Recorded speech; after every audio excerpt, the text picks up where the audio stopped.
When it comes to special education in Minnesota, the numbers are going up. From the number of students needing special education services to the cost of those services themselves, school districts and the state budget are feeling the strain. So what can we do to support educators and some of their most vulnerable students with funding challenges ahead? I'm now joined by Senator Mary Kunesh, chair of the Education Finance Committee, to talk it out. Senator, thank you for being here. I'm happy to be here today. Now, Senator, experts have testified that the number of students in Minnesota is going down, but the number of students needing special education services is actually going up. What does that mean for that budget? Well, it means that that budget is going to be stressed, as most of the budgets are. And I think that with that rise in special ed students, there are a couple of different things that we can attribute that to. First of all, we are still coming out of the COVID period where the disconnection from school, from society, from the work that we do in the educational system are still affecting the students. So we are seeing some of those changes. The other thing is that we are now assessing children at an earlier age. You know, in kindergarten, they're tested and at different times in that first year of school, and so we're able to catch some of the things that we might not have caught at an earlier age, and that means that we're going to start addressing those earlier. And a lot of those efforts are starting at the very, very earliest age. Yeah. You mentioned that we're catching up from COVID. And that makes me think of this question, you know, are there any general education changes that have been implemented recently, perhaps as a response, or, you know, other things that have come through the system, interventions, programming changes that might impact the number of special education students we're seeing that will take them out of that kind of status and lower our special education spending? Well, one of the really great things that we were able to do is to put a lot of our dollars into the READ Act, which is the Science of Reading Act. And along with that act is, again, evaluating students a little more often and catching those students that are struggling the most. And we feel that if we really use interventions at that earlier age, that will counteract some of the issues and the problems, not just academic, but the social emotional issues that happen when students fall behind and they don't feel comfortable reading or talking about issues. Their academic skills seem to slip a little bit, so that early intervention is really important. The other thing that we did is we created funding for a special ed teacher pipeline that has been hugely successful.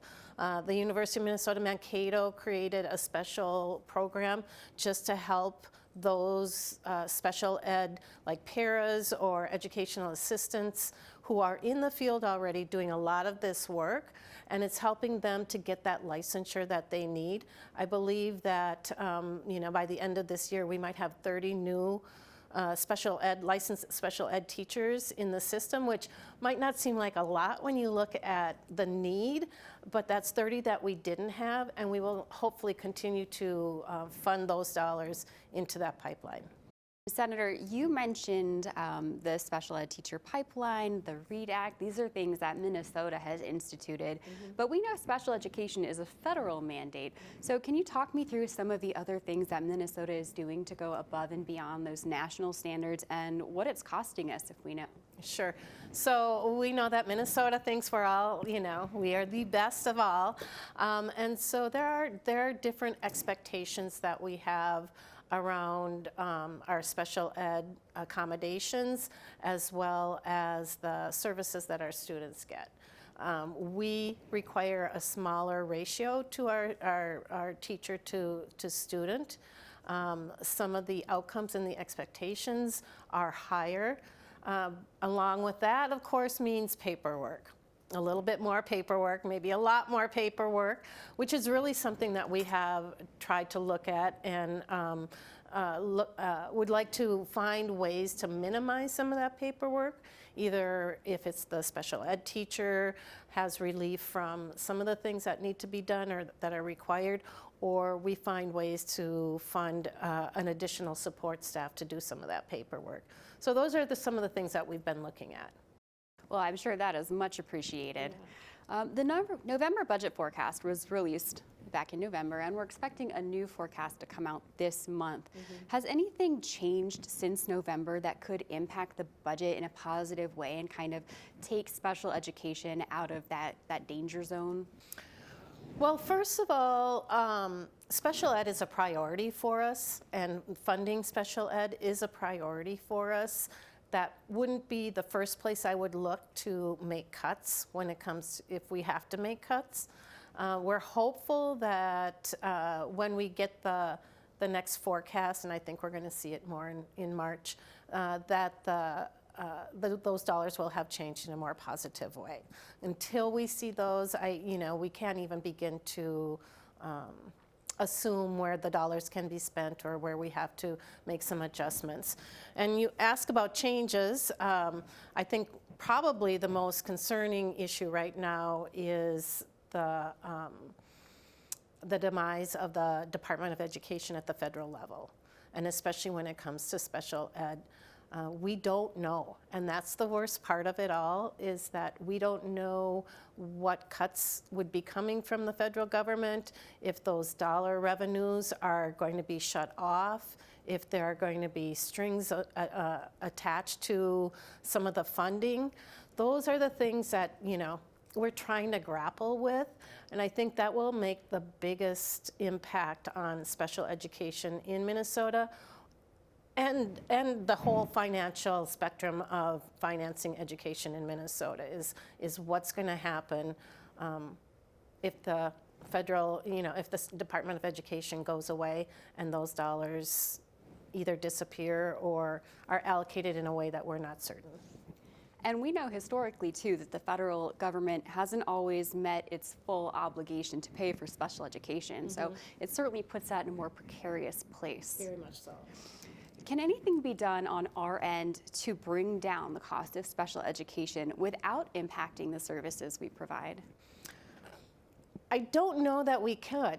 I really don't know that there is a way to adjust those spending unless we pull back dollars. And then we know that at the end of the day, it's going to be that student that has the biggest impact.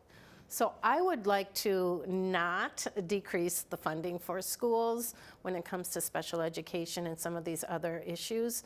But if there are ways to address it in curricular areas, if there are ways for schools to adjust their personnel as far as having, an additional person working with that student, and there might be other ways that schools can utilize their relationship with their community and the community resources to help with the needs of those special ed kids.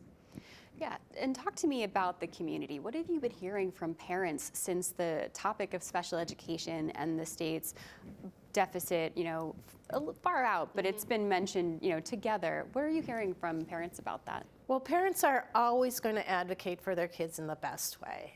I was a teacher for 25 years. I worked with my special ed classrooms to make sure that they had the resources they needed that I could provide for them.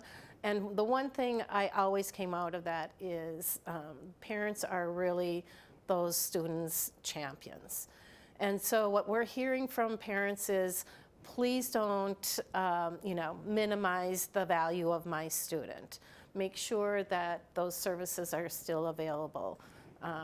Oftentimes, special ed families and students create really unique relationships with their teachers and with their aides. And the last thing we want to do is to disrupt those relationships and the security of those students coming in. And so I guess, when I talk to parents about it, I will always say we're going to do the best to at least maintain the level that we have right now in Minnesota. And if there are ways, like this pipeline, if there's a way that we can actually enhance it, we will. But we have to be very careful so that one program isn't at the risk of another program in our school districts. Yeah. In a worst case scenario, if the state did have to dial back some of its funding, who or what might pick up some of that slack? Like, what kind of organizations are out there, private or nonprofit, that parents could turn to? Sure. There are different organizations, nonprofit organizations that really advocate for the special ed students and students with disability. And so I have a feeling that some of them would really kick it up and do what they could to help. If there are federal dollars out there, there are a lot of organizations that come to me and say, we have these, there's a federal grant, would you match our federal grant? Those are the sort of things that I would hope. We have a lot of faith-based organizations that are there to help the schools, and it might be that, again, with the uncertainty of what's happening at the federal level, we might see more and more participation from community, after-school programs, the county, the cities. There might be opportunities in that area. Senator, during a recent Education Finance Committee meeting, Republicans called for reforms in funding, talking about barriers and silos for schools to get the funding that they need where they want it. What are your thoughts on that? Well, it's easy to ask for reforms, and when I look at where the dollars go for education in Minnesota, and we talk about silos or budget lines or areas, some of those areas, by federal law, we can't commingle. We can't move from one to the next to the next to the next. But there are ways that we have been looking at the finances of education, thinking about if we really did have to trim this down. And I really hope that that doesn't happen. I hope that the taxpayers come through for us at the end of the day. Where would we have to trim some of those areas? I'm not sure where they are exactly. Anywhere that we do it, there's going to be some group of parents or advocacy saying, no, not us, don't do that. But it could be across the board that there would have to be a reduction in some area, but we certainly don't want it to be at the expense of the students and at the expense of our teachers. That's really what we're here to ensure, that they have the kind of community, the kind of environment, and the funds that they need to do their job. Senator, anything else you'd like to say on the issue? Just that, we are very tuned into the needs and the unique situation of our special ed and our kids with disability. As I said, I was a teacher for 25 years and worked with a lot of students in a lot of different ways. And so understanding just how important it is that we really focus on the needs of these students, not at the expense of their education or their safety or their well-being, is really foremost on my mind. And I know the rest of my members in our caucus are also feeling this pressure to make sure that we do the best that we can for our students when it comes to finance, when it comes to making sure they have everything they need to be successful in this world. Senator, thank you so much for your time. Absolutely.